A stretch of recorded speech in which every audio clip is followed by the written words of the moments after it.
Hello YouTube, Nathan Lawrence, Good News Tree Service here, Wilsonville, Oregon. And making this video to show you how we have dealt with the Pyrus clariana, the Callery Pear street trees, Bradford variety. This neighborhood has about 50 or 60 of them in them. I've been caring for them in this neighborhood for about 27 years.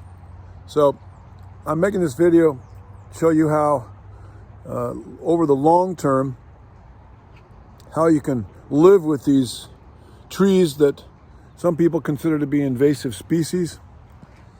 On this street here, we've got them on both sides of the street, and they're the street tree here. And anyway, by making this video, I'm hoping that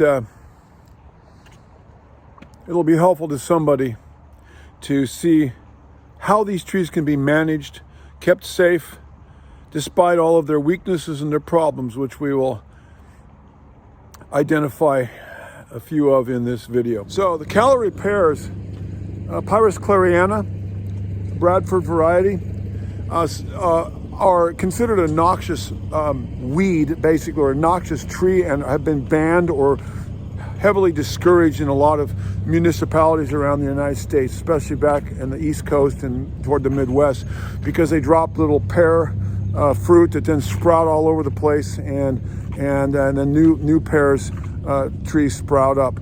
And the other problem, we don't have that problem here in Western Oregon, but the other problem is that these trees, at least in our area, they're very brittle, and they outgrow their ability to support themselves. They're very fast growing, and they outgrow their ability to support themselves, and so they break out under their own weight, just a matter of biomechanics or physics.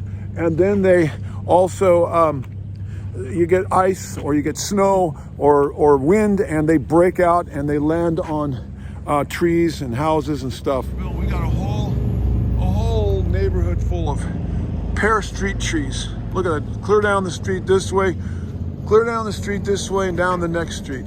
So these people have hired us to reduce the height of these trees. You see they get real top heavy and they break out. You can see the damage from the ice storm. Still a lot of broken tops, and some of these trees still have hangers in them. And so we have gone in. See all that brokenness up there, broken crown. That was from the ice storm, a major ice storm that we had a year ago. And so what we're doing is we're bringing these tops down so that they have instead of like 5 or 6 trunks going up with real heavy top weight up there that might break out under the right conditions and land on cars, land on houses, land on gutters, breaking windows. And we've had all that in this neighborhood from these street trees, especially after the ice storm. These people have hired us to cut these trees down. Basically, we're topping these trees.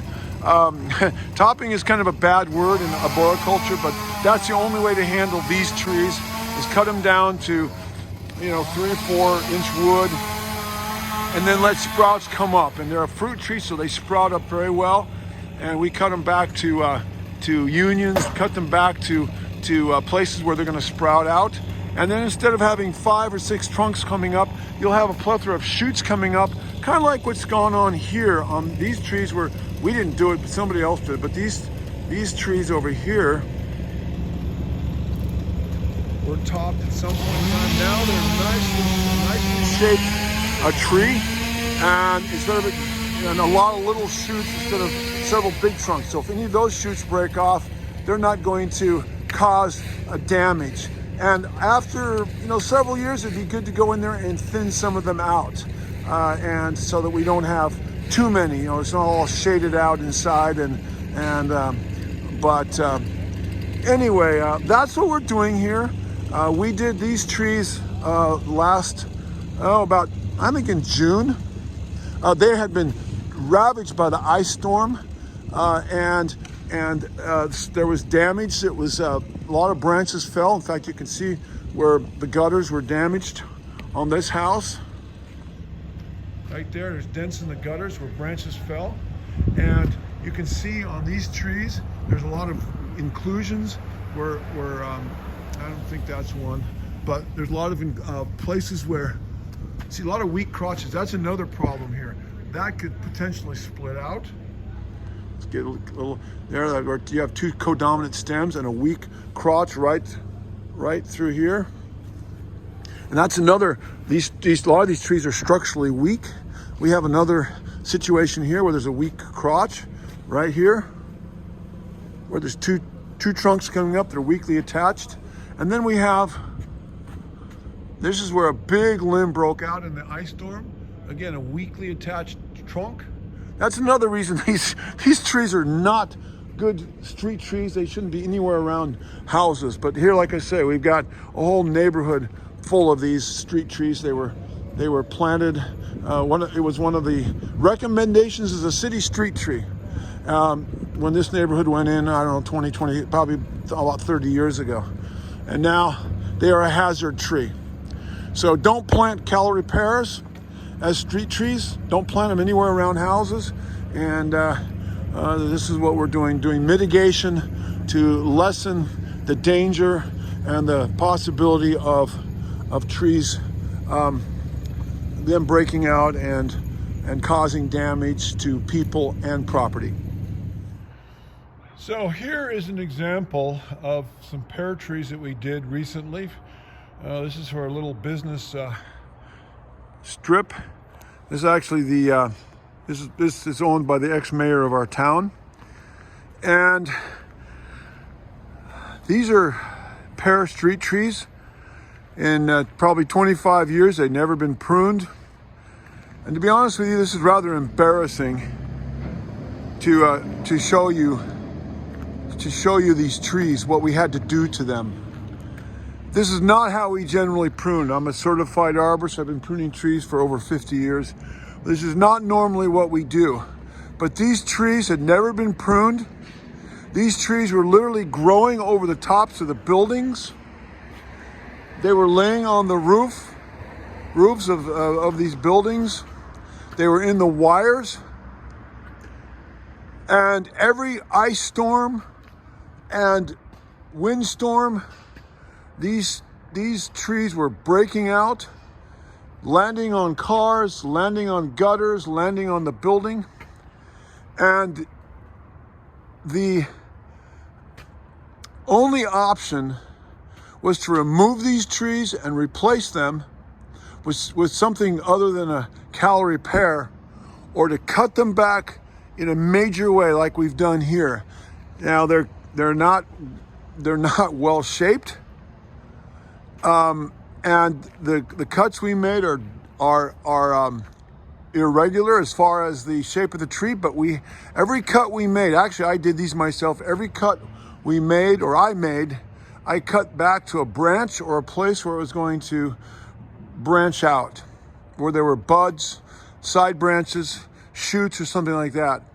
And I have literally pruned hundreds and hundreds of these trees, and they will sprout back. They look horrific now. This is February of the year, but by the end of the growing season, so August or so, July, into there, these trees will have put out a whole plethora of foliage, and within 2 years, you will not even be able to tell what's going on. Then, in other words, that they have been cut like this. But this is the only way to deal. This is actually technically topping, and I know what the rules for topping are, and we don't top trees. Like there's a cedar tree over there, you wouldn't top that. And here's a spruce tree that the power company years ago topped. And but this is the only way to deal with these pear street trees. Otherwise, you're going to have stuff breaking out, and this is why the man who owns these buildings is liable legally for these trees, and that's why we had to severely cut them back.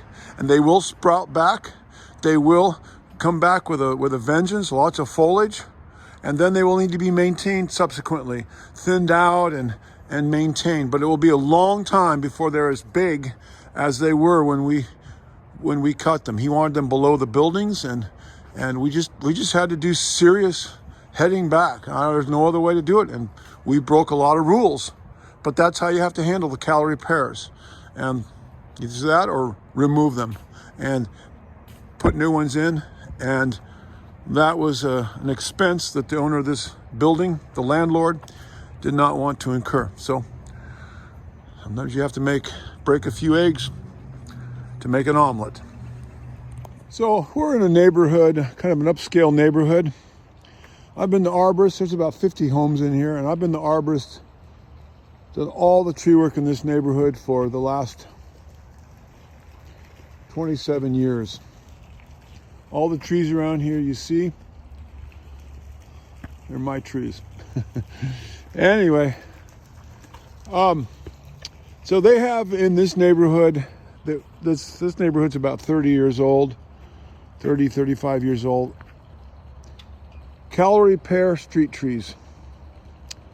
There used to be about 60 of them. A bunch of them have split out and have been removed for the reasons we discussed earlier. And I've been maintaining these pear trees for over 25 years. Now, we just had an ice storm a year ago and these trees were devastated. This HOA, Homeowners Association, paid us thousands of dollars to come in and reparatively prune these trees. And it's been a process. We're doing a few at a time.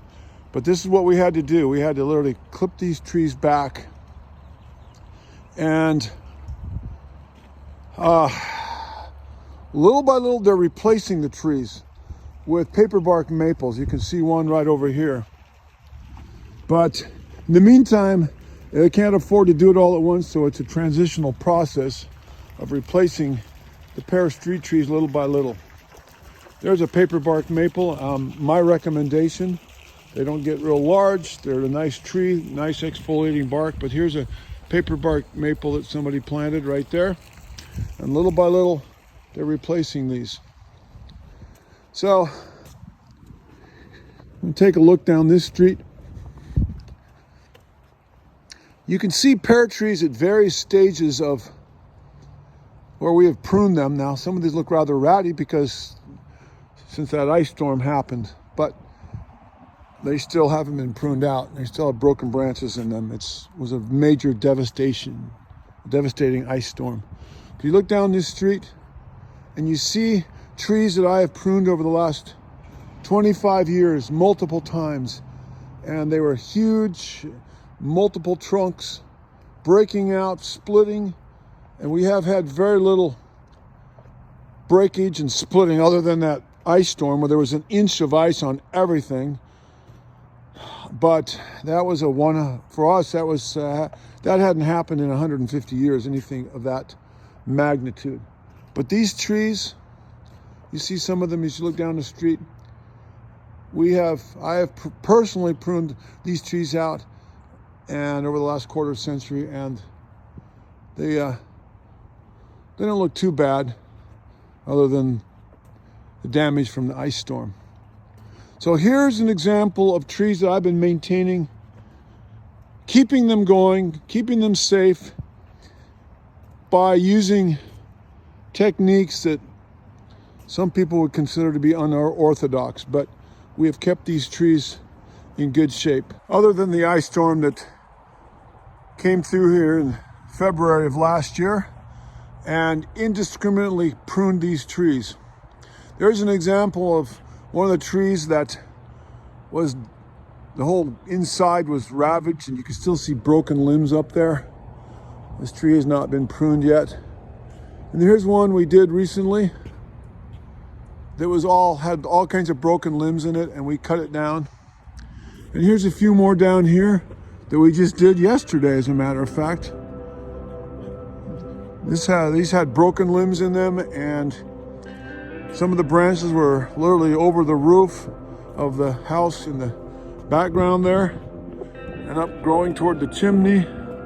And we trimmed them back, narrowed them, and tried to make them look as good as we could. Took them back to places where they're going to sprout out again.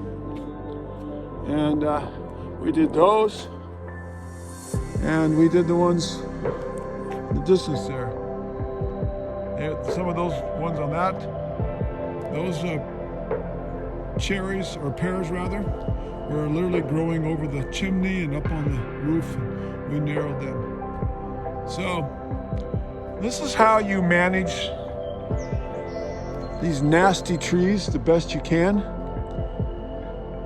They were planted erroneously many years ago, and there are numerous communities around here, cities, that have mandated or suggested to put these trees on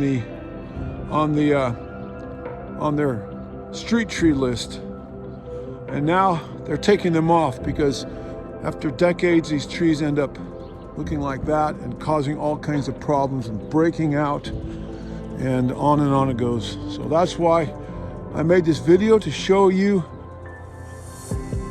if you do have Callery Pear trees around your house, this is one way to manage.